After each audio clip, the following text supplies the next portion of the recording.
αργότερα θα ξαναβλέπει. Τώρα. Κάνει φύγει. Έτσι φαίνεται καλύτερα. Μόλις θα γεννήσει, αν δεν θα δείξω εγώ την αναγκαία, θα δείξεις και αυτό. Αυτό ρουφάει. Σε γράφει να ξέρεις. Ναι. Αυτό ρουφάει το νερό. Και από εδώ τώρα, ό,τι γέμισε ο συλλέκτης, το κάνει ανακύκλωση. Μπορούμε να το κάνουμε και με πετόλι. Αντί για αυτό.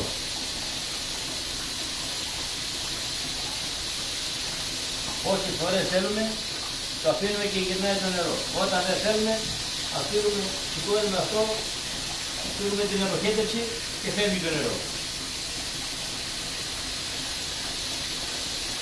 Μετά θα πάει λίγο από εκεί, να ρίξει το νερό κάτω.